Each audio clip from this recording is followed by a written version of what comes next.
दोस्तों, कुल मिलाकर 3 सवाल। क्या महिला आरक्षण बिल का राजस्थान में बीजेपी को फायदा मिलेगा? दूसरा सवाल, अगर महिला आरक्षण बिल में मैं यूं ही सोच रहा था कि विधायक और सांसद के अलावा मुख्यमंत्री का पद भी सुरक्षित रखा जाता महिलाओं के लिए आरक्षित, तो क्या अमित शाह और नरेंद्र मोदी राजस्थान में मुख्यमंत्री का पद वसुंधरा के लिए आरक्षित कर लेते या उसमें भी किसी तरह की राजनीति कर देते? तीसरा सवाल, आज राजस्थान में संवत्सरी का त्योहार मनाया जा रहा है। जैन समाज इसमें पिछले 1 साल में जाने अनजाने में की गई गलतियों के लिए माफी मांगता है। तो मैं यूं ही सोच रहा था कि सचिन पायलट अशोक गहलोत से मांगते माफी तो क्या मांगते, अशोक गहलोत मांगते तो क्या मांगते, सचिन पायलट से दोनों मिलकर राहुल गांधी से माफी मांगते तो क्या मांगते, वसुंधरा नरेंद्र मोदी से क्या माफी मांगती, नरेंद्र मोदी वसुंधरा से क्या माफी मांगते, और लाल डेयरी वाले राजेंद्र गुड़ा जनता से माफी मांगते या नहीं मांगते। नमस्कार, मैं हूं आपका दोस्त विजय विद्रोही। आप मुझसे जुड़ चुके हैं, इसके लिए आप सबका तहे दिल से शुक्रिया। और अगले 8-10 मिनट में आपसे जुड़े रहने की कोशिश करूंगा। तो हमारे दोस्त हैं अजय चोपड़ा, विज्ञापन की दुनिया में जाना पहचाना नाम है।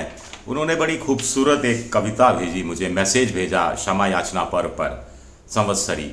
मैंने जो कहा और ना कह सका, मैंने जो किया और ना कर सका, इन्हीं के बीच पुनः एक संतुलन बनाने का प्रयास कर रही है आपसे मेरी क्षमा याचना। क्या राजनीति में इस तरह का संतुलन क्षमा याचना के जरिए बनाया जा सकता है? सोचिए ऐसे ही, क्या सचिन पायलट अशोक गहलोत से माफी मांगेंगे कि मुझे मानेसर जाकर मैंने गलती की, नहीं जाना चाहिए था? क्या अशोक गहलोत बदले में सचिन पायलट से माफी मांगेंगे कि मुझे आपको गद्दार, नकारा, निकम्मा नहीं कहना चाहिए था? क्या दोनों मिलकर राहुल गांधी से माफी मांगेंगे कि आपसी लड़ाई के चक्कर में 2019 के लोकसभा चुनाव में आपकी झोली में हम एक भी लोकसभा की सीट नहीं डाल पाए? क्या नरेंद्र मोदी वसुंधरा राजे से माफी मांगेंगे कि मैं आपकी ताकत को पहचान नहीं पाया और मुख्यमंत्री का चेहरे के रूप में आपके नाम की घोषणा नहीं की, माफी चाहता हूं, भूल सुधारता हूं? क्या वसुंधरा बदले में नरेंद्र मोदी से माफी मांगेंगी कि मैंने भी थोड़ा गुस्से में आकर परिवर्तन यात्राओं को फ्लॉप करने का एक तरह से पर्दे के पीछे खेल रचा, आपकी शख्सियत को चुनौती दी, मैं माफी मांगती हूं और मिलकर चुनाव लड़ेंगे? क्या राजेंद्र गुड़ा लाल डेयरी वाले जनता से माफी मांगेंगे कि मैं लाल डेयरी का राज आपके सामने नहीं खोल पाया, इसलिए माफी मांगता हूं? कोई पर्दे के पीछे समझौता हो गया, नहीं हुआ, क्या उसका भी कोई खुलासा करेंगे? और अंत में जनता तो हर 5 साल बाद माफ कर ही देती है, लेकिन जनता गालिब का शेर याद कर रही है कि कोई उम्मीद बर नहीं आती, कोई सूरत नजर नहीं आती, पहले आती थी हाले दिल पर हंसी, अब किसी बात पर नहीं आती। कहानी नंबर 1 खत्म हुई। कहानी नंबर 2, आरक्षण का लाभ मिलेगा या नहीं मिलेगा। एक बड़े पत्रकार करीब 80 साल के हैं, उनसे मेरी बात हो रही थी। तो उन पत्रकार साहब का कहना था कि उन्होंने एक अंग्रेजी में कहावत सुनाई मुझे कि 1 in hand is better than 2 in bush। आपके हाथ में एक तीतर है, वो झाड़ी में 2 तीतर के मुकाबले अच्छा है। एक तीतर तो है कम से कम। वैसे तो तीतर को लेकर हमारे दोस्त हैं अलवर के देवेंद्र भारद्वाज जी, वो अक्सर कहते हैं मुफ्त का मिला तीतर बाहर बांधूं या भीतर, मुफ्त का मिला तीतर बाहर बांधूं या भीतर। तो राजनीति में बड़ी तीतरबाजी बटेरबाजी हो रही है, राजस्थान की राजनीति में तो खास तौर से हो रही है। अब महिलाओं को रिझाने के लिए सियासी ढंग से करीब 1.25 करोड़, करीब 1,40,00,000 महिलाओं को स्मार्टफोन दिए जा रहे हैं, 40-50 लाख को दिए भी जा चुके हैं।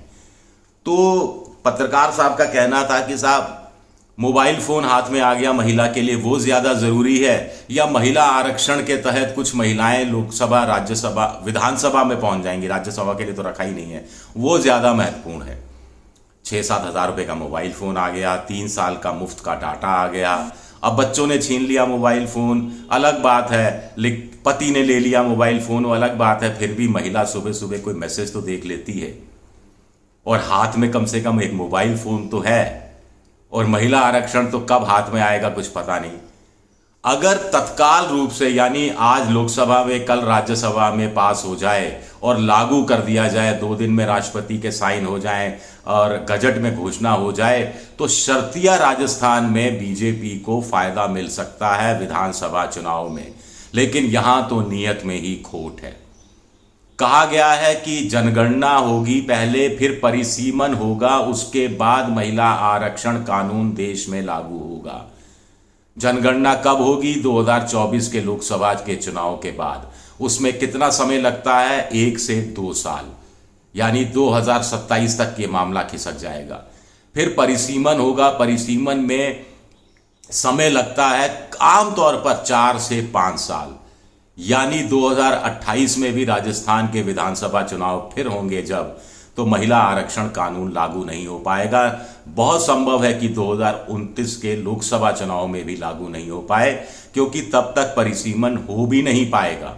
और उसमें अगर उत्तर दक्षिण का लफड़ा चल गया कि सीटें उत्तर भारत की जनसंख्या बढ़ गई के कारण बढ़ गई और दक्षिण की कम हो गई, या उस अनुपात में नहीं बढ़ी उत्तर भारत के मुकाबले, तो बड़ा राजनीतिक ड्रामा होगा। तो इसलिए कुछ लोग कह रहे हैं कि 2034 के लोकसभा चुनाव में शायद, उसमें भी शायद शब्द का इस्तेमाल कर रहे हैं, ये कहानी सामने आ रही है।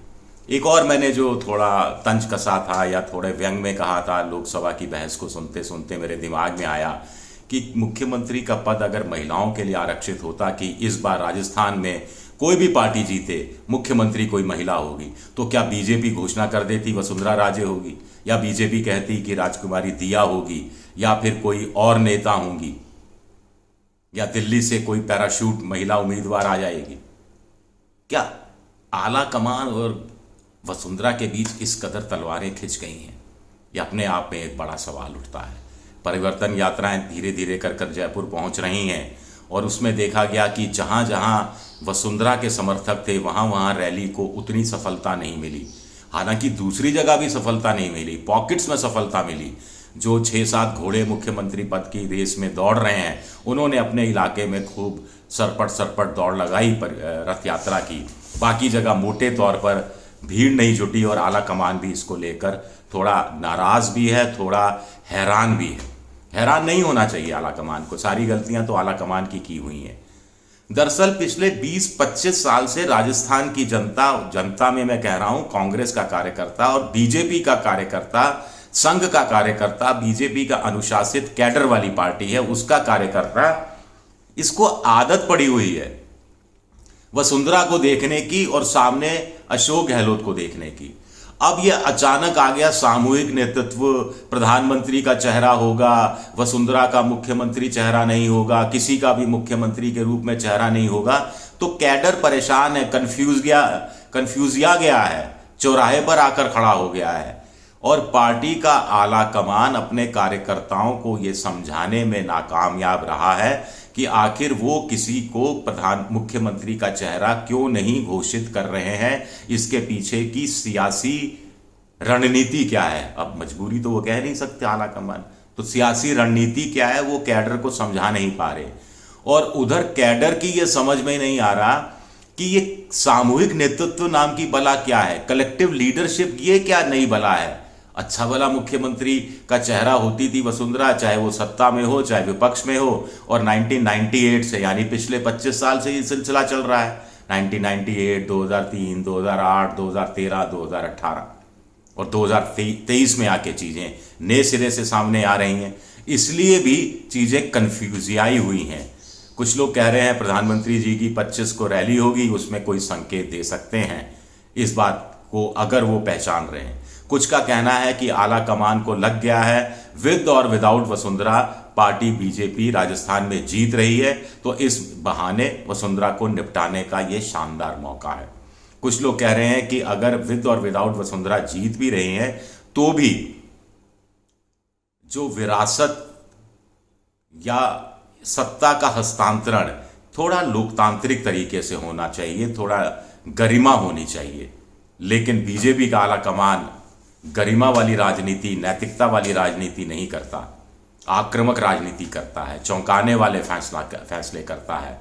और ये जो 5-6 घोड़े मुख्यमंत्री पद की रेस में हैं उन सबको भी पता है कि ज़रूरी नहीं है उनका नंबर लगे। कोई एक अचानक कोई एक नौकरशाह आकर बैठ जाएगा राजस्थान में मुख्यमंत्री पद की कुर्सी पर, रिटायर्ड नौकरशाह, जो बाद में पता चलेगा कि मोदी जी का या किसी नड्डा जी का या संघ का कितना प्रिय था। मोटे तौर पर प्रधानमंत्री नरेंद्र मोदी का। ये मैंने आपको बड़ी खबर दे दी है कि एक और नाम चल रहा है, एक ऐसे रिटायर्ड नौकरशाह का जो मूल रूप से राजस्थान का रहने वाला है, लेकिन राजस्थान के बाहर कैडर उसका रहा है, ऐसा विश्वस्त सूत्रों ने बताया। इसके बारे में और कुछ खुलासा होगा तो बताऊंगा आपको। शुक्रिया आप सबका, बहुत बहुत शुक्रिया।